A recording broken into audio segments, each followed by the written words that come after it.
Hello दोस्तों, नमस्कार। प्रथम सिविल सर्विसेज के यूट्यूब चैनल पर आपका स्वागत है। मुख्य परीक्षा के इस क्रैश कोर्स पर हम आज आधुनिक भारत का इतिहास का दूसरा चैप्टर लेकर आए हैं, जो कि मुख्य परीक्षा के न्यू पैटर्न पर आधारित रहेगा। तो दोस्तों, वीडियोस के साथ बने रहें और हमारे वीडियोस यदि पसंद आ रहे हैं तो वीडियोस को लाइक कर लें। चैनल पर नए हैं तो चैनल को सब्सक्राइब कर लें and press the bell icon, जिससे हमारे सभी वीडियोज़ का लेटेस्ट नोटिफिकेशन आपको मिलता रहे। चलिए शुरू करते हैं। फर्स्ट क्वेश्चन है 3 मार्कर का। यह हमारी सीरीज़ का 12वें नंबर का वीडियो है। इससे पहले कि जितने भी वीडियो हैं आप प्लेलिस्ट पे जाकर चेक कर सकते हैं। उसमें आपको इस मुख्य परीक्षा में बहुत हेल्प होगी। तो पूरा पिछले सभी वीडियोस को जाकर चेक कर ले। डिस्क्रिप्शन बॉक्स में भी उन सभी वीडियोस की लिंक आपको मिल जाएगी। तो चलिए शुरू करते हैं। फर्स्ट क्वेश्चन है 3 मार्कर का कि भारत छोड़ो आंदोलन के बारे में पूछा गया है, जो कि बहुत महत्वपूर्ण क्वेश्चन है और एग्ज़ाम की दृष्टि से बहुत इंपॉर्टेंट है, जो कि पहले भी एग्जामों में पूछा जा चुका है। तो पहला है कि कांग्रेस के 1942 के वर्धा अधिवेशन में भारत छोड़ो आंदोलन को प्रस्तावित किया गया। ठीक है, 1942 के वर्धा अधिवेशन में भारत छोड़ो आंदोलन को प्रस्तावित किया गया था। तो यह पहला पॉइंट हो गया। दूसरा है कि इस आंदोलन में गांधी जी द्वारा करो या मरो का नारा दिया गया। तो ये दूसरा पॉइंट हो गया। और तीसरा पॉइंट है कि यह देश का विशाल नेतृत्वहीन आंदोलन था। तो ये भी 3 पॉइंट यहाँ पे इसके कंप्लीट हो जाते हैं। और 3 मार्कर में आपको क्वेश्चन को 20 शब्दों में कंप्लीट करना होता है, लेकिन न्यू फॉर्मेट में फिर भी आपको 3 लाइनें मिलेंगी। तो वहाँ पे आप चाहे तो 3 महत्वपूर्ण पॉइंटों को लिख सकते हैं। जो भी आप पॉइंट लिखते हैं और आपको उसमें कीवर्ड्स लगते हैं कि हाँ ये महत्वपूर्ण है, तो वहाँ पे आप एक अंडरलाइन जिस तरीके से हमने यहाँ मेंशन की है, तो आप वहाँ मेंशन करेंगे तो आपकी अच्छी मार्किंग होने की संभावना वहाँ पे बढ़ जाती है। तो आप इसका भी विशेष ध्यान रखें। चलिए देखते हैं नेक्स्ट क्वेश्चन कि मुस्लिम लीग के बारे में पूछा गया है। मुस्लिम लीग के बारे में पूछा गया तो इसकी स्थापना सबसे पहले बता देते हैं कि 30 दिसंबर 1906 को की गई थी और स्थान था ढाका पे। ठीक है, और इसके संस्थापक थे आगा खां एवं सलीमुल्लाह खां। और उद्देश्य जो था इनका वह था कि मुस्लिम हितों को तुष्ट करने के लिए लॉर्ड मिंटो द्वितीय के सुझाव पर, ठीक है, लॉर्ड मिंटो द्वितीय के सुझाव पर ही मुस्लिम हितों को तुष्ट करने के लिए इसकी स्थापना की गई थी मुस्लिम लीग की। और यह प्री एग्जाम में भी क्वेश्चन पूछा जा चुका है कि मुस्लिम लीग की स्थापना कब की गई थी, यह भी पूछा जा चुका है। सन इसका पूछा गया एक बार। और किसने की थी, आगा खां और सलीमुल्लाह खां। तो ये भी पूछा जा चुका है प्री एग्जाम में पहले पिछले प्रीवियस ईयर्स में। तो आप लोग इस तरीके से आप यदि मेंस के 3 मार्कर क्वेश्चनों को देखेंगे तो यहाँ से आपके प्रीलिम्स की भी तैयारी होती रहेगी। तो दोस्तों, वीडियोस के साथ बने रहें और अपने ज़रूरतमंद दोस्तों को वीडियो जरूर शेयर करें। नेक्स्ट क्वेश्चन देख लेते हैं कि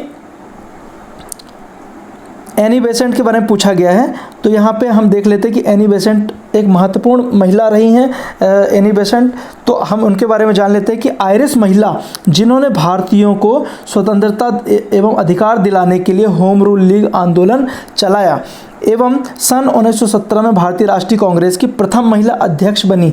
ठीक है, तथा उन्होंने कॉमनवेल्थ और न्यू इंडिया समाचार पत्र का भी प्रकाशन किया।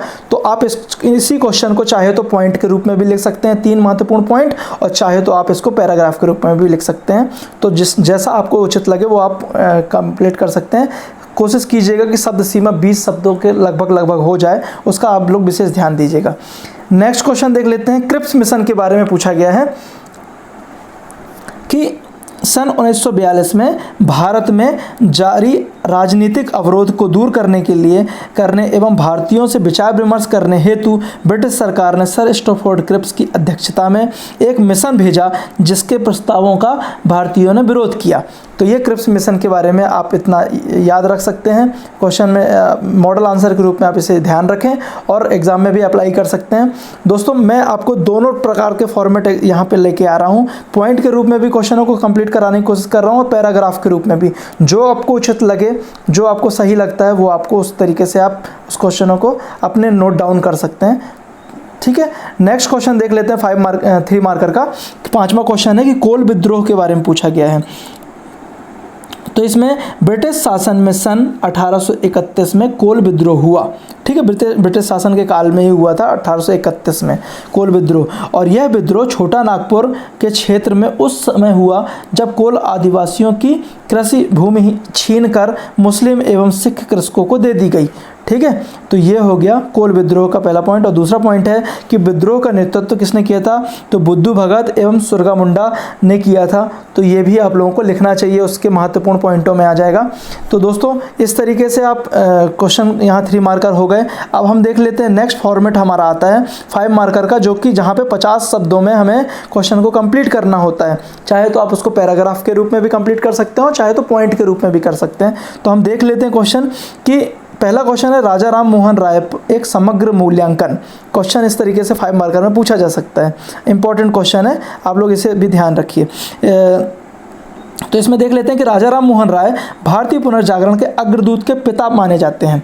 ठीक है, भारतीय पुनर्जागरण के अग्रदूत के रूप में हम इन्हें जानते हैं।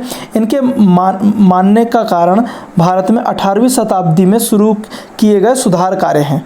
ठीक है, और उनके द्वारा शुरू किए गए प्रमुख कार्यों को देख लेते हैं कि सामाजिक क्षेत्र में क्या क्या सुधार किए गए। तो इसमें है, पहला है सती प्रथा का विरोध किया इन्होंने, अस्पृश्यता का विरोध किया, महिला शिक्षा का समर्थन किया, विधवा विवाह का समर्थन किया। ठीक है, और धार्मिक क्षेत्र में इनके क्या क्या सुधार थे वो देख लेते हैं कि आडंबरों का खंडन करना, दूसरा मूर्ति पूजा का विरोध करना और एकेश्वरवाद का पर जोर देना। ठीक है, इसके बाद देख लेते हैं राजनीतिक क्षेत्र में क्या क्या सुधार किए इन्होंने। तो स्वशासन का प्रयास करना। ठीक, और इसके बाद में पत्रकारिता के क्षेत्र में जो इन्होंने काम किए कि कई पत्रिकाओं का संपादन किया। ठीक है, तो वो भी आप इनकी पत्रिकाओं के नाम भी आप चाहे तो लिख सकते हैं डैश करके। ठीक है, अब इसके बाद लास्ट में छोटा सा कंक्लूजन कि अतः इन सभी सम्मिलित कारणों से राजा राम मोहन राय को भारतीय पुनर्जागरण का पिता के रूप में भी जाना जाता है। ठीक है, तो इस तरीके से आप इस क्वेश्चन को कंप्लीट कर सकते हैं। नेक्स्ट क्वेश्चन है 5 मार्कर का दूसरा क्वेश्चन कि सविनय अवज्ञा आंदोलन में कौन कौन से कार्यक्रम सम्मिलित थे। ठीक है, तो सविनय अवज्ञा आंदोलन में कौन कौन से कार्यक्रम सम्मिलित थे तो वो पूछा गया है। तो हम इसके बारे में जान लेते हैं कि गांधी जी की सत्य अहिंसा एवं सत्याग्रह की रणनीतियों का दूसरा प्रयास सविनय अवज्ञा आंदोलन था, जो दांडी मार्च के साथ 1930 में प्रारंभ हुआ। ठीक है, और इसके तहत जो कार्यक्रम चलाए जा रहे थे वो देख लेते हैं कि पहला था नमक कानून एवं अन्य कानून का उल्लंघन करना, दूसरा था भू राजस्व लगान एवं अन्य करों का भुगतान करना, तीसरा था विदेशी वस्तुओं का बहिष्कार विशेषकर विदेशी कपड़े का। ठीक है, चौथा पॉइंट है व्यापक हड़ताल एवं प्रदर्शन का आयोजन, और 5वां पॉइंट था कि शराब की दुकानों पर शांतिपूर्ण धरना देना। तो ये सविनय अवज्ञा आंदोलन के महत्वपूर्ण कार्यक्रमों में से इन पॉइंटों को हमने लिखा है, जो कि आपको इसी तरीके से 4 से 5 पॉइंटों में इसके क्वेश्चनों का आंसर को कंप्लीट करना होगा। और लास्ट में एक छोटा सा कंक्लूजन कि इस प्रकार सविनय अवज्ञा आंदोलन द्वारा स्वतंत्रता संग्राम में व्यापक जन समर्थन प्राप्त हुआ तथा भारत छोड़ो हेतु मजबूत आधार निर्मित हुआ। ठीक है, जो कि भारत छोड़ो आंदोलन आगे जाके 1942 में होता है। ठीक है, और दोस्तों यदि आप हमारे व्हाट्सएप ग्रुप से जुड़ना चाहते हैं तो इन नंबरों पर मैसेज करके आप हमें मैसेज करेंगे तो हम आपको डायरेक्टली उस व्हाट्सएप ग्रुप से ऐड कर देंगे, जहां हमारे सभी महत्वपूर्ण इन्फॉर्मेशन वहां से आपको व्हाट्सएप ग्रुप के माध्यम से मिलती रहेगी। ठीक है, नेक्स्ट हमारा फॉर्मेट है 11 मार्क्स का, जो कि 200 शब्दों में हमें इस क्वेश्चनों को कंप्लीट करना होता है। ठीक, तो इसमें क्वेश्चन है पहला कि 1857 का विद्रोह ना तो प्रथम था, ना ही राष्ट्रीय और ना ही स्वतंत्रता संग्राम था, तो आलोचनात्मक विश्लेषण करें पूछा गया है। इस तरह के क्वेश्चन भी एग्जाम में पूछे जाते हैं आलोचनात्मक विश्लेषण को लेकर, तो आपको उसके पक्ष और विपक्ष दोनों से लेकर बताने होते हैं। तो हम चलिए देख लेते हैं कि 1857 का स्वतंत्रता संग्राम जो मंगल पांडे की शहादत के बाद प्रारंभ हुआ को लेकर इतिहासकारों ने एक समान मत नहीं है। ठीक है, एक समान मत नहीं है इतिहासकारों के। तो कुछ विद्वान इसे 4 महीने के उभार के रूप में कृषक विद्रोह मानते हैं, तो कुछ इसे सैन्य विद्रोह मानते हैं। ठीक है, तो सभी के अपने अपने मत हैं। फिर उसके बाद बीडी सावरकर की पुस्तक the Indian war of independence में इसे प्रथम स्वतंत्रता संग्राम माना गया है। ठीक है, 20वीं शताब्दी के शुरुआती राष्ट्रवादी इतिहासकारों ने इसे वीर स्वतंत्रता सेनानियों का संघर्ष बताया, जो स्वतंत्रता की प्रथम लड़ाई में परिवर्तित हो गया। ठीक है, तो सभी इसको अलग अलग मतों के रूप में इसे जानते हैं।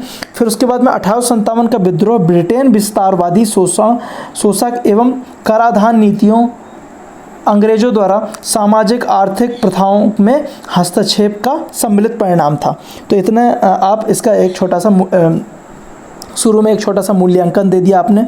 फिर उसके बाद में अब हम देख लेते हैं कि विद्रोह का क्या मूल्यांकन रहा, वो देख लेते हैं कि पहला पॉइंट है कि यह अंग्रेज़ों के विरुद्ध प्रथम प्रतिक्रिया नहीं थी, क्योंकि भारत के पश्चिमी, दक्षिणी, पूर्वी भागों में पहले भी विद्रोह हुए थे और जिसका दमन कर दिया गया था। और दूसरा पॉइंट देख लेते हैं कि यह कुल क्षेत्र के लगभग 1/4 एवं कुल आबादी के 10वें हिस्से को ही प्रभावित कर सकता है। प्रमुख रूप से उत्तर भारत ही इससे प्रभावित रहा, अतः इसका स्वरूप अखिल भारतीय नहीं था। ठीक है, तो ये विद्रोह का मूल्यांकन हो गया। तीसरा पॉइंट देख लेते हैं कि विद्रोह के नेता क्षेत्रीय भावना एवं व्यक्तिगत हितों से प्रेरित थे। जैसे लक्ष्मीबाई ने युद्ध किया क्योंकि वह अपने पुत्र को राजा बनाना चाहती थी। ठीक है, तो ये व्यक्तिगत स्वार्थ वाली बात हो गई थी यहाँ पे, तो कि वह अपने पुत्र को राजा बनाना चाहती थी, तो ये भी इसके महत्वपूर्ण पॉइंटों में से गिना जाएगा। और चौथा पॉइंट है कि विद्रोह में केंद्रीय नेतृत्व एवं समन्वय का भी अभाव था, अतः इसे स्वतंत्रता संग्राम नहीं कहा जा सकता। ठीक है, इसलिए वी.आर. मजूमदार ने यह निष्कर्ष निकाला कि 1857 का विद्रोह जंगे प्रथम था, ना राष्ट्रीय और ना ही स्वतंत्रता संग्राम। यह ब्रिटिश प्राधिकारियों के शोषण के विरुद्ध आम जनता के प्रतिक्रिया मात्र थी। तो दोस्तों, इस क्वेश्चन में हमें आलोचनात्मक मूल्यांकन करने के लिए बोला गया है, जिसमें हमें पक्ष और विपक्ष दोनों में तर्क देने होंगे और इस तरीके से हमें अपने क्वेश्चन को कंप्लीट करना होगा। तो इसका आप लोग विशेष ध्यान रखें।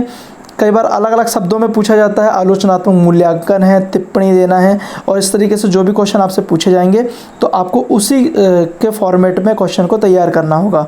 तो दोस्तों, यहाँ पे हमारा यह वीडियो कंप्लीट हो जाता है। इस पेपर में आपको जो भी कुछ भी और पूछना है, कुछ भी आगे अपने सजेशन देना है, तो कमेंट बॉक्स के माध्यम से आप दे सकते हैं हमें। और वीडियोज़ हमारे पसंद आ रहे हैं तो वीडियोज़ को लाइक कर लें, चैनल पर नए हैं तो चैनल को सब्सक्राइब कर लें, और अपने ज़रूरतमंद दोस्तों को और जिन्हें इन वीडियो की ज़रूरत है उन्हें ये वीडियो ज़रूर शेयर करें।